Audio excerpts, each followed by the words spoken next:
What's going on there, YouTube, and welcome to Fresh Comic Stories.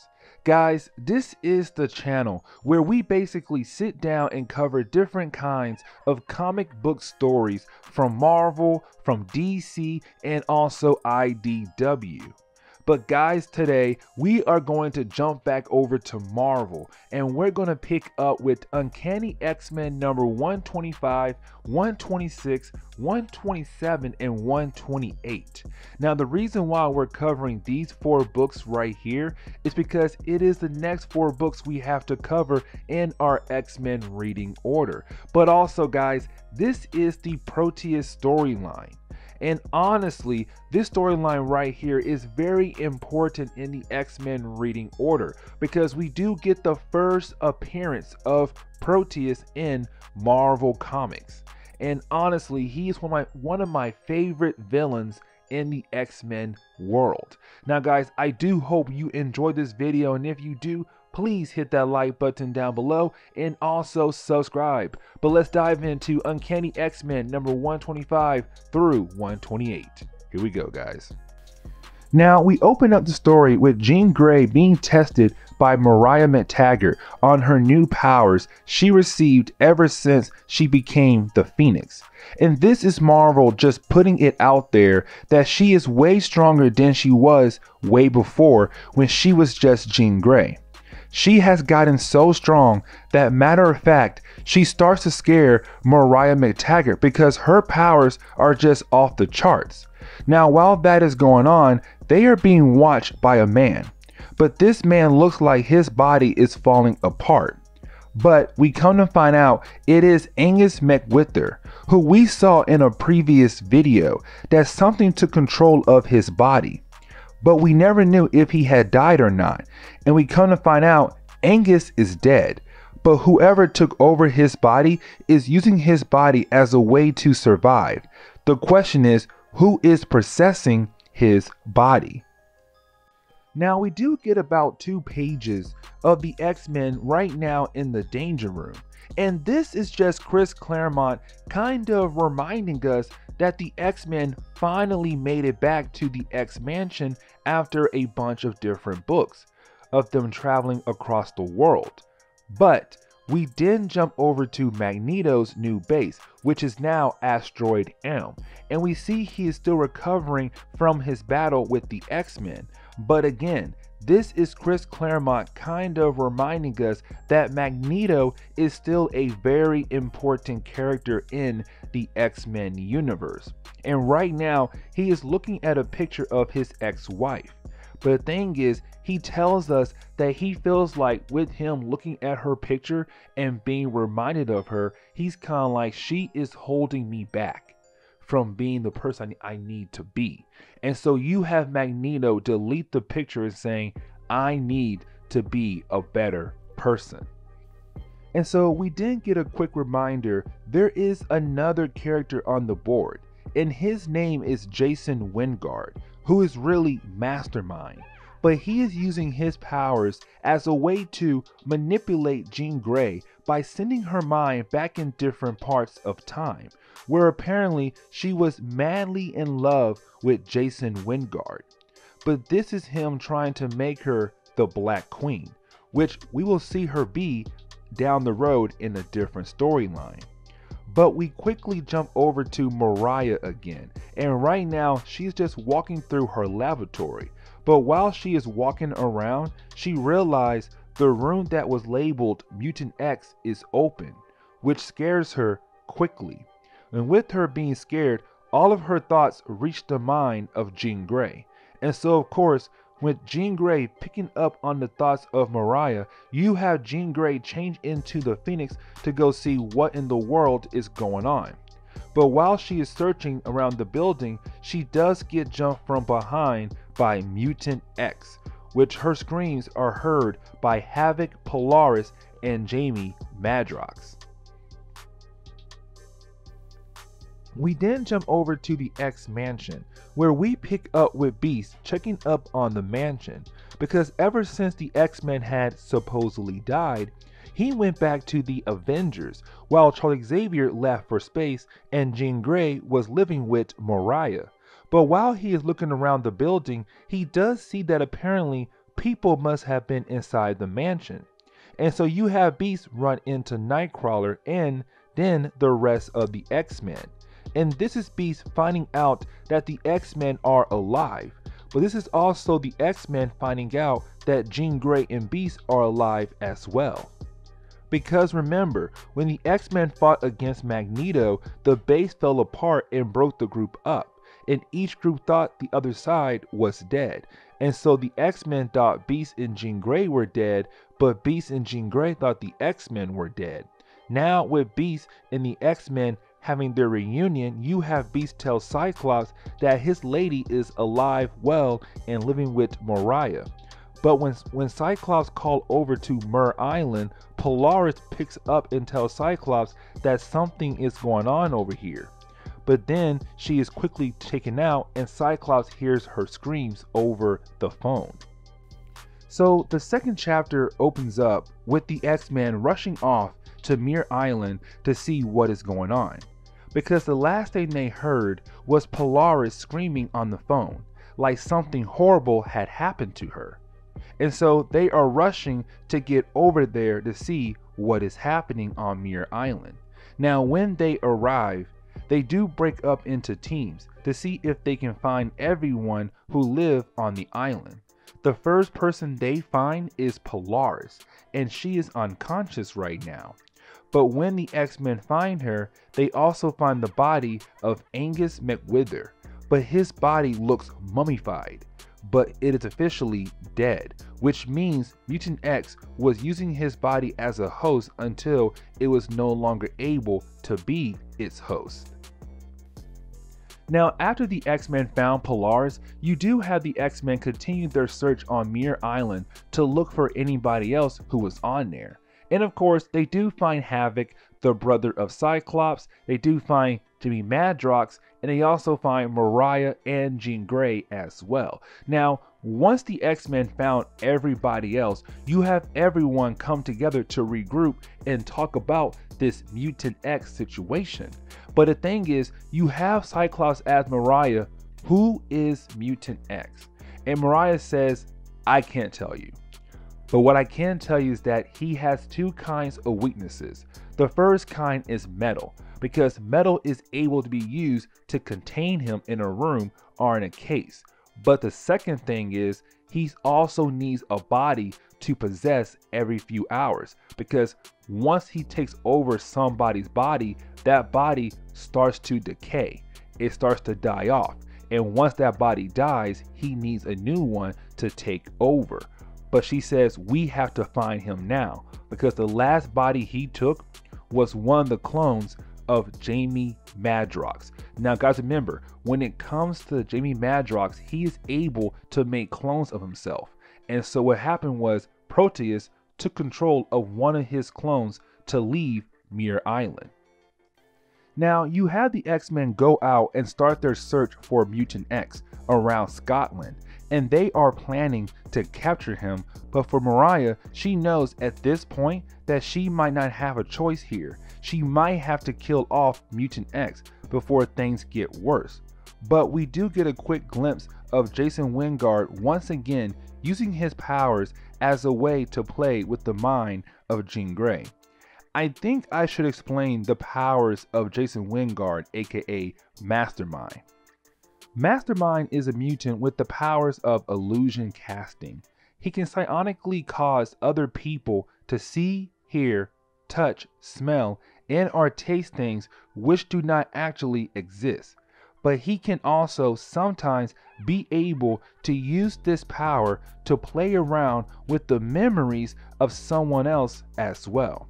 And so he is inputting the memories of stuff in Jean Grey's mind, which is making her believe that she is in love with Jason Wyngarde, but also slowly making her think that she is someone called the Black Queen, the lover of Jason Wyngarde.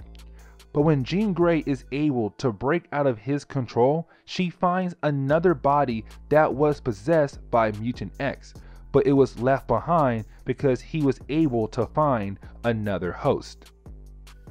But we pick up with Wolverine and Nightcrawler as they try to find Mutant X. Now Wolverine is able to pick up on the trail of Mutant X, and he is hoping that it could lead him straight to Mutant X to end this nonsense. But while following the trail, it leads him to a random police officer. At first, Wolverine is confused, but then realizes that Mutant X needs a host to survive. So this person's body is being used right now by Mutant X. But when Mutant X tries to take control of Wolverine's body, he realizes that Wolverine's body is covered in metal, which of course is one of the weaknesses of Mutant X. Now this is where we learn something new about Mutant X. He has the powers to control reality. Now, this does not mean the whole universe, just a certain space around him right now in Marvel Comics. But he warps reality around Nightcrawler and Wolverine to the point that it actually breaks them, like breaks them mentally, and they have no idea what to do at this moment. Now, while that is happening, you then have Storm try to step in to save them from Mutant X, but it does not work out for her, and she is taken out of the sky by Mutant X using his new reality warping powers. Now, when it does seem like Mutant X is about to kill off Storm, that is when you have Mariah McTaggart shoot at Mutant X from her sniper. And since you know bullets are made from metal, it can hurt Mutant X. But she is not shooting at him to slow him down or just to keep him down temporarily. She is trying to kill him off. But while she is shooting her bullets at Mutant X, Cyclops stops her from killing Mutant X. But she knocks out Scott Summers and tries to continue to shoot at Mutant X. But she comes to find out that Mutant X has disappeared. He got away before she was able to shoot at him again with those bullets of hers. Now you have the X-Men regroup moments after the showdown, but we see that the X-Men are trying to figure out what their next move is. Because right now, Mutant X is missing, but also Mariah drove off without the X-Men after she knocked out Scott Summers. And so you have the X-Men thinking, where in the world is she? Where is she going? And how are they going to find Mutant X? But then you have Cyclops realize that some of the X-Men are shaken up after their meeting with Mutant X. Mainly just Wolverine, Nightcrawler, and Storm are the ones who are shaken up. But you have Cyclops start to attack Wolverine and Nightcrawler as a way to get them back on their feet, because he realized that some of his fellow X-Men are mentally and physically beaten, and he needs to have his team at 100% ready to go. Of course, after a few pages, his team is ready to go again to hunt down Mutant X. Now we jump over to Mariah McTaggart, and this is where we come to find out that basically Mutant X is actually her son, that she had to lock away to save his life. But now with him jumping body to body, which is killing people, she has no choice but to possibly have to kill off her own son. But she didn't realize that he has been heading south this whole time, which means that he is going to visit his father. And that is when you have Mariah go to her husband's house, and his name is Joe McTaggart. Now the reason why we have not seen him is because they are separated because, well, he used to physically abuse Mariah. And so she left him and gave birth to their son, which we come to find out his name is Joseph McTaggart. But she never told Joe, and now she is here to tell him that their son he never knew of is coming here to kill him off because he hates his own father. Now she does leave hoping that maybe she can stop Mutant X before he gets to his own father. But we then jump over to the X-Men, and they're still trying to figure out what to do. But that is when you have Jean Grey pick up on Mutant X, and the X-Men move to hopefully finally stop him from what he has been doing. Now, when the X-Men arrive to the location, they see that reality is all over the place in this town because Mutant X has taken over the body of Joe McTaggart, his own father. But with the hatred that Joe had towards Mariah McTaggart, when Mutant X took over his body, he became stronger than he was when the X-Men first fought him. But also, he is going by the name Proteus, and the X-Men are in a bind because Proteus also is holding his mother Mariah as a hostage, but also the fact that he is stronger than he was last time. And so the X-Men are wondering what they should do here. How are they going to win this battle? Now, the last issue is all action. It is the X-Men fighting against Proteus, and they are trying to save Mariah McTaggart from him, but also trying to protect innocent people who are living in the city. The same city that Proteus is playing around with by using his reality warping powers. But you have Chris Claremont show us that the X-Men are no match for someone who has the ability to warp reality, which honestly makes sense. But you would think that with the Phoenix around at this point in Marvel Comics, that the X-Men should have a fighting chance. Shoot, they even have two people with metal in them, or the ability to turn them into metal, which is Proteus' weakness. And so with Wolverine and Colossus on the team, including the Phoenix again as well, the X-Men should have a fighting chance here. But they don't. They get their butt kicked all over the place, like they are having the toughest battle of their lives. Which is kind of cool because you have Chris Claremont use this chapter as a story to just express Proteus' powers. But you have Chris Claremont wrap everything up in this chapter here. And so you have the X-Men and Proteus take the battle out of the city to kind of protect the people in the city. But also the fact because Proteus ran away with his mother Mariah again. And so the X-Men have to once again try to save her from her own son. And so what Chris Claremont does, he gives Colossus his shining moment here, which works because if you were around in some of our earlier videos covering the X-Men, Colossus was getting his butt kicked a lot. And I mean a lot. But you have Chris Claremont use this chapter to finally have him win a battle, which of course would be Proteus, who right now was probably the most powerful being they fought against at this time. And since Colossus' ability let him turn into metal, it works against Proteus. And there was some kind of explosion when Colossus kind of tried to grab Proteus. And after the explosion had happened, Proteus is assumed dead because he is no longer around, because he needs a body to possess, which kind of means that he was just kind of just pure energy. But right now, he's gone. He disappeared. He was unable to possess anybody else's body. And the story ends with the X-Men all kind of celebrating the fact that they were able to defeat Proteus. And you have Banshee go hug his girlfriend Mariah McTaggart. And that is the end of today's storyline. And so guys, if you did like today's storyline, please leave me a like down below and also subscribe for more comic book stories in the near future. Also, any suggestions on books I should read, well, let me know in the comments below, because you never know, your suggestion could be a future video down the road.